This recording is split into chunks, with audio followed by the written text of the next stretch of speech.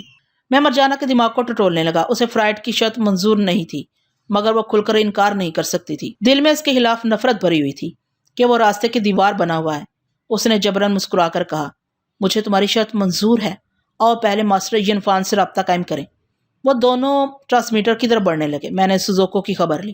وہ ایک کاٹیج کے فرش پر بیٹھی ہوئی رو رہی تھی۔ سیکرٹ سروس کی ایک اہم ہستی جس کا نام کرنل جوشوہو تھا اور جو اس کا باپ تھا، وہ مر چکا تھا۔ اس کے ساتھ ہی بیٹی کا غرور ٹوٹ چکا تھا۔ اب وہ ایک معمولی لڑکی کی طرح فرش پر بیٹھی اپنی موت کے تصور سے کانپ رہی تھی۔ میں نے کہا، سوزوکو، ہمت سے کام لو، ڈرنے سے موت نہیں ٹلتی، لڑنے سے زندگی کی آس رہتی ہے۔ تم یقین کرو، میں اپنی آخری سانس تک تمہیں بچانے کی کوششیں کروں گا۔ میں نے اسے تسلیاں دیں، لیکن اسے بچانے کی کوئی تدبیر دماغ میں نہیں آ رہی تھی۔ اگرچہ وہ اپنے باپ کی زندگی میں ایک ضدی، خودغرض اور مغرور لڑکی تھی، تاہم ایسی حالت میں وہ قابل رحم تھی۔ میں اس کے ساتھ زندگی نہیں گزارنا چاہتا تھا، لیکن ایک بے یار و مددگار لڑکی کی حفاظت کرنا میرا اولین فرض تھا۔ اس لیے میں مرجانہ اور فرائڈ کو چھوڑ کر اس پر توجہ دے رہا تھا۔ اس وقت مجھے بھی ایک کاٹیج میں قید کر دیا گیا تھا۔ بند دروازے کے باہر دو مسلح نوجوان کھڑے ہوئے تھے۔ سامنے والے کاٹیج کو میں ایک چھوٹی سی کھڑکی سے دیکھ سکتا تھا۔ اسی کاٹیج میں سوزوکو قید کی گئی تھی۔ اس کے دروازے پر صرف ایک نوجوان پہرا دے رہا تھا۔ سوزوکو کی خاطر کچھ کر گزرنے کے لیے آس پاس کے ماحول کو سمجھنا بے حد ضروری تھا۔ میں نے کھڑکی کے بالکل قریب آ کر دیکھا۔ دور ایک بستی نظر آ رہی تھی۔ دو آدمی کرنل کی لاش کو اٹھا کر کہیں لے جا رہے تھے۔ باہر کھڑے ہوئے ایک نوجوان نے مجھے گھور کر دیکھا، پھر رائفل کے کندھے کو کھڑکی پر مارتے ہوئے کہا، باہر کیا دیکھ رہے ہو؟ جاؤ فرش پر جا کر بیٹھ جاؤ۔ میں کمرے کے وسط میں فرش پر آ کر بیٹھ گیا۔ پھر جس نے مجھے کھڑکی کے پاس سے بھگایا تھا، میں اس کے دماغ میں جھانکنے لگا۔ وہ اپنے ساتھی سے کہہ رہا تھا، ہمیں کیسے ویران علاقہ میں رکھا گیا ہے، پتہ نہیں کب یہاں سے میرا ٹرانسفر ہوگا، جی چاہتا ہے یہاں سے بھاگ جاؤں۔ اس کے ساتھی نے طنزیہ انداز میں کہا، ہم یہاں سے بھاگنے والوں کا انجام دیکھ چکے ہیں، ایک طرح سے ہم بھی قیدی ہیں، مگر ایسی قید کے ہر طرح کا آرام ہے، اچھا کھانا ہے، اچھی شراب ہے، مگر اچھی بری عورت نہیں ہے۔ ہم جب سے یہاں آئے ہیں، آج پہلی بار دو عورتیں نظر آئی ہیں۔ بجانا تو خیر اونچی چیز ہے، ہم اسے ہاتھ لگانے کا تصور بھی نہیں کر سکتے، لیکن وہ کرنل کی بیٹی، ہائے بڑی جاندار چیز ہے۔ ان کی باتیں سن کر مجھے خیال آیا کہ اس بستی میں آ کر میں نے صرف مرد ہی مرد دیکھے ہیں، ایک بھی عورت نظر نہیں آئی۔ ایسی جگہ مرجانہ اور سوزوکو پہنچ گئی تھی۔ وہ لوگ مرجانہ کی اونچی پوزیشن سے خائف تھے، مگر سوزوکو کے لیے للچا رہے تھے۔ اس بھوکی زمین پر اور نہ جانے کتنے نوجوان سوزوکو کے متعلق دھڑکتے دل سے سوچ رہے ہوں گے۔ ایک تدبیر فوراً ہی دماغ میں آئی کہ میں خیال خوانی کے ذریعے ان نوجوانوں کی بھوک کو بھڑکا سکتا ہوں۔ بھوک کوئی سی بھی ہو، جب بھڑکتی ہے تو بغاوت جنم لیتی ہے۔ اب مجھے عملی طور پر آزمانا تھا کہ یہ کہاں تک درست ہے۔ اس عمل سے پہلے میں نے مرجانہ اور فرائڈ کی خبر لی۔ وہ اتنی دیر میں ماسٹر یونفان سے ٹرانسمیٹر کے ذریعے گفتگو کر چکے تھے اور اب اسی سلسلے میں باتیں کر رہے تھے۔ فرائڈ نے کہا، انسان جو سوچتا ہے وہ نہیں ہوتا۔ ماسٹر کے حکم کے مطابق تمہیں 3 گھنٹے کے بعد منیلا کے ہوائی اڈے پر پہنچنا ہوگا۔ اب بتاؤ کیا کرو گی؟ مرجانہ کرسی کی پشت سے ٹیک لگا کر سوچنے لگی۔ کیا مصیبت ہے، میں اس شامت اعمال کو جتنی شدت سے حاصل کرنا چاہتی ہوں، حالات مجھے اتنا ہی سے دور لے جانا چاہتے ہیں۔ میں یہ بھول گئی تھی کہ فرحاد کی دستاویزی فلم کو ہانگ کانگ تک پہنچانے کے لیے ماسٹر کسی قابل اعتماد ماتحت سے کام لے گا۔ باس کے مر جانے کے بعد میں اور فرائڈ ہی قابل اعتماد سمجھے جاتے ہیں۔ اس الو کے پٹھے ماسٹر یونفان نے مجھے حکم دیا ہے کہ میں اس فلم کو لے کر وہاں پہنچوں۔ فرائڈ نے اسے سوچتے دیکھ کر کہا، 3 گھنٹے کا مطلب یہ ہوا کہ تم یہاں صرف 1 گھنٹہ گزار سکتی ہو۔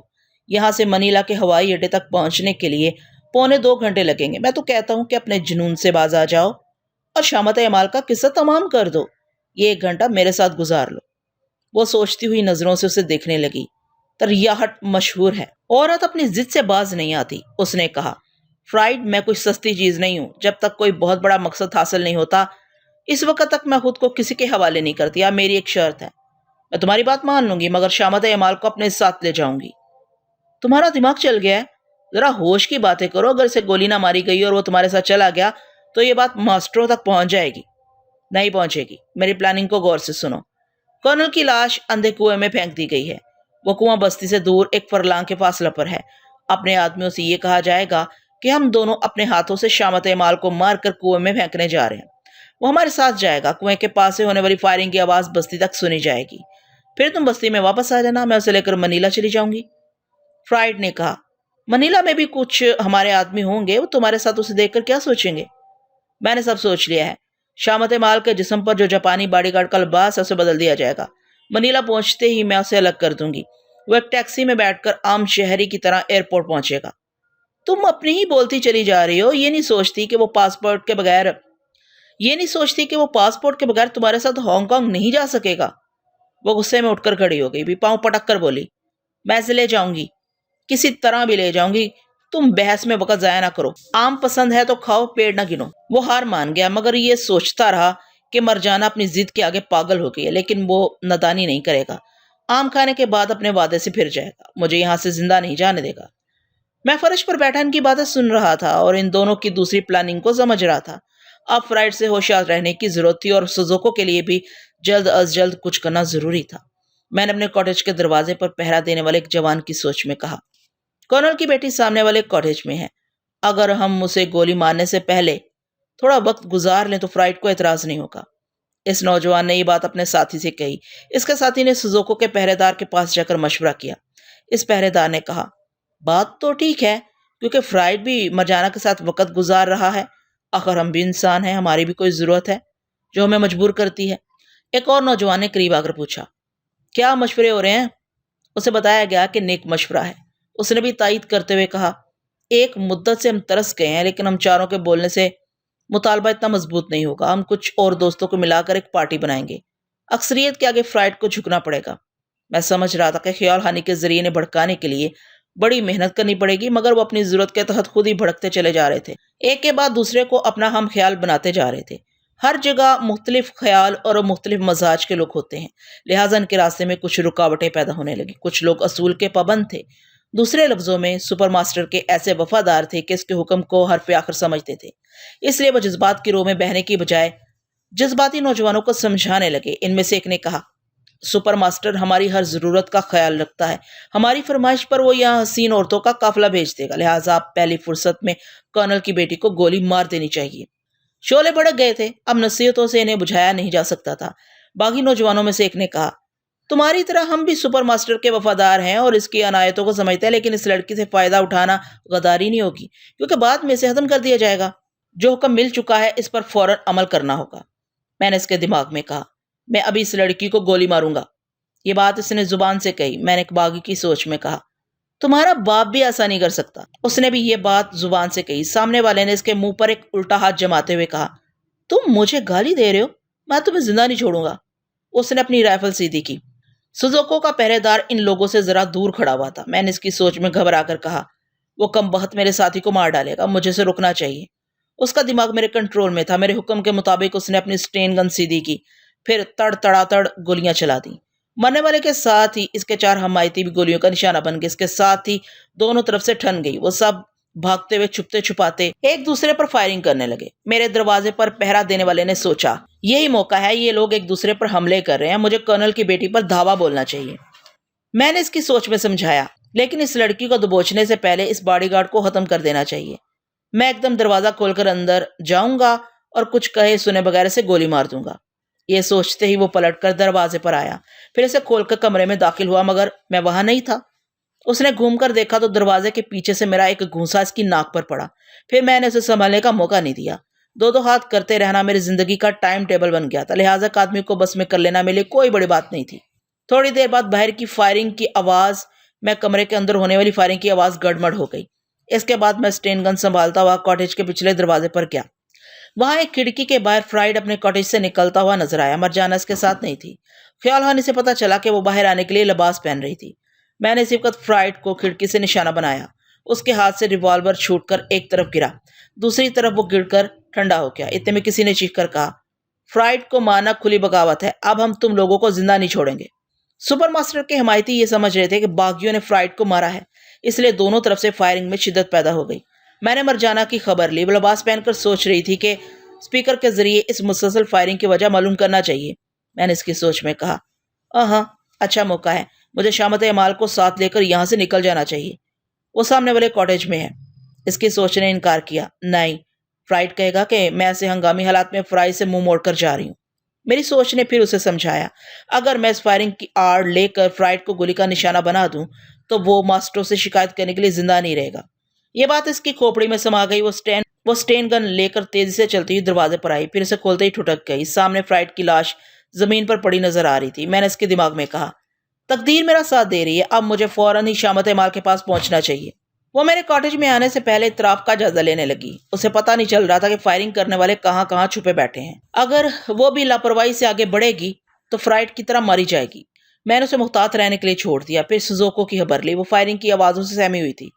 میں نے کہا، سوزوکو گھبراؤ نہیں، میں تمہارے لیے یہ سارے ہنگامے کر رہا ہوں، تم تیار رہو، میں کسی بھی وقت تمہارے پاس پہنچ جاؤں گا۔ اسی وقت سوزوکو کے دہشت زدہ خیال نے بتایا کہ کوئی دروازہ کھول کر اس کے کمرے میں آ رہا ہے۔ میں نے کہا، اطمینان رکھو، میں آنے والے سے نبٹ لوں گا، بشرطے کہ تم اس سے مسکرا کر باتیں کرو۔ میں ایسی حالت میں نہیں مسکرا سکتی۔ اس کی سوچ ادھوری رہ گئی۔ آنے والا کہہ رہا تھا، میری جان، تمہارے لیے خون کی ندیاں بہہ رہی ہیں، اگر تم راضی خوشی میری آغوش میں آنا پسند کرو گی تو میں تمہیں یہاں سے نکال کر لے جاؤں گا۔ سوزوکو کے دماغ نے فوراً ہی اسے سمجھایا، اپنی جان بچانے کے لیے اس کی بات مان لینے میں کیا خرچ ہے؟ فرحات میرے پاپا کو بچانے میں ناکام رہا، ہو سکتا ہے وہ مجھے بھی بچانے میں ناکام رہے، اس لیے مجھے اس نوجوان سے بھی دوستی کر لینی چاہیے۔ یہ سوچتے ہی وہ مسکرانے لگی، پھر سوچ کے ذریعے بولی، فرحات برا نہ ماننا، میں اپنی جان بچانے کے لیے مسکرا رہی ہوں۔ میں نے کہا، مجھے خوشی ہے کہ تم دانشمندی سے کام لے رہی ہو۔ میں نے اس کی تسلی کے لیے ایسا کہہ دیا، ویسے میں اچھی طرح سمجھتا تھا کہ وہ لڑکی تھالی کا بینگن ہے، ہمیشہ اپنے مطلب کی طرف لڑکتی ہے۔ قلعے کے اندر وہ میری آغوش میں بھی صرف اپنی جان بچانے کے لیے آئی تھی۔ مجھے یہ خوش فہمی تھی کہ میں ایک گبرو جوان ہوں، اب یہ لڑکی ہمیشہ میرے نام کی مالا جپتی رہے گی، لیکن زندگی اور موت کے درمیان آزمائش کس گھڑی میں وہ اپنی اصلیت دکھا رہی تھی۔ میں کب اسے ساری زندگی کا روک بنانا چاہتا تھا۔ میں نے صرف اپنا فرض ادا کرنے کے لیے سوچا کہ سوزوکو کو یہاں سے زندہ سلامت نکل جانے کے لیے ساتھ ہی اس بات کا خیال رکھوں گا کہ اس کی زبان پر اپنے عاشق کے سامنے فرحات کا نام نہ آئے۔ اس وقت وہ اسے التجا کر رہی تھی، پہلے یہاں سے نکل چلو، پھر میں ساری زندگی تمہارے قدموں میں گزار دوں گی۔ میں نے ان دونوں کو چھوڑ کر مرجانہ کی خبر لی۔ معلوم ہوا کہ وہ پھر کاٹیج کے اندر گئی ہے اور ایک بیگ میں میری دستاویزی فلم اور میرا لباس بدلنے کے لیے ایک جوڑا کپڑا رکھ رہی ہے۔ چونکہ وہ میری ہی طرف آنے والی تھی، اس لیے میرا دماغ اس کی طرف سے پلٹ کر پھر سوزوکو کے پاس پہنچ گیا۔ وہ اپنے نئے عاشق کے ساتھ تیزی سے چلتی ہوئی کاٹیج کے پچھلے دروازے کی طرف جا رہی تھی۔ وہاں پہنچ کر وہ دونوں رک گئے۔ نوجوان اسے دیوار کے ساتھ کھڑا کرنے کے بعد دروازے کو ذرا سا کھول کر جھانکنے لگا۔ اسے سپر ماسٹر کے 6 وفادار نظر آ رہے تھے۔ وہ درختوں کے پیچھے جوابی فائرنگ کے لیے کھڑے ہوئے تھے۔ ان کے لیڈر نے اس عاشق کو دروازے سے جھانکتے دیکھ کر چیختے ہوئے کہا، مونٹو، میں نے تجھے دیکھ لیا ہے، تو اس لڑکی کو اس کاٹیج سے نہیں لے جا سکے گا۔ اب مجھے اپنے ساتھیوں کے ساتھ اس کاٹیج کا محاصرہ کرنا چاہیے، ورنہ وہ لڑکی کو لے کر بھاگ جائے گا۔ اس کے دماغ میں یہ بات آتے ہی اس نے اپنے ساتھیوں کو کاٹیج کی طرف بڑھنے کا حکم دیا، لیکن باغیوں کی طرف سے فائرنگ ہونے لگی۔ میں کاٹیج میں ایک جگہ کھڑا ہوا جنگ کے پورے میدان کا نقشہ دیکھ رہا تھا۔ لڑنے والی دونوں پارٹیاں میری نظروں میں تھیں۔ ان کے افراد ایک دوسرے کو مارتے اور مرتے جا رہے تھے۔ میں نے اب تک صرف فرائڈ کو ہلاک کیا تھا۔ میں ایسا سپرمین تو نہیں تھا کہ گولیاں برساتا ہوا دشمنوں کی ایک چھوٹی سی فوج کو تنہا ہاک میں ملا دیتا۔ میں تو صرف ٹیلی پیتھی کی بارود اچھال کر تماشا دیکھ رہا تھا۔ تھوڑی دیر کے بعد پتہ چلا کہ سپر ماسٹر کے تمام حمایتی مارے گئے ہیں۔ باغیوں میں صرف 3 زندہ رہ گئے تھے۔ وہ سوزوکو کے کاٹیج کی طرف آوازیں دیتے ہوئے بڑھنے لگے۔ مونٹو، میدان صاف ہو گیا ہے، ہم آ رہے ہیں، دروازہ کھول دو۔ مونٹو نے چشم و زن میں فیصلہ کیا، ایک لڑکی ہے، 3 طلبگار اور آ رہے ہیں۔ جو دولت مجھے تنہا مل سکتی ہے، دوسروں کو میں اس کا حصہ دار کیوں بناؤں؟ اس نے دروازہ کھولا، پھر اچانک کی سٹین گن سے فائرنگ شروع کر دی۔ ایک ساتھ 3 چیخیں بلند ہوئیں۔ مونٹو نے کہکا لگا کر کہا، میں جیت گیا، بازی میرے ہاتھ میں ہے۔ اس نے سوزی کو باندری کی طرح ہاتھ میں لیا۔ وہ خوشی سے لپٹ کر بولی، تم واقعی بہادر ہو، میں تو خواہاں فرحات کو بہادر۔ میں نے فوراً اس کے دماغ کو جھٹکا پہنچایا تو وہ کہتے کہتے رک گئی۔ کم بہت خوشی کے مارے میرا راز فاش کرنے والی تھی۔ مونٹو نے پوچھا، تم فرحات کے بارے میں کچھ کہہ رہی تھی، وہ تو مر چکا ہے؟ میں نے سوزوکو کی سوچ میں کہا، ہاں وہ مر چکا ہے۔ میں یہ کہہ رہی تھی کہ اب تک صرف فرحات کو دلیر سمجھتی رہی، مگر تم تو اس سے بھی زیادہ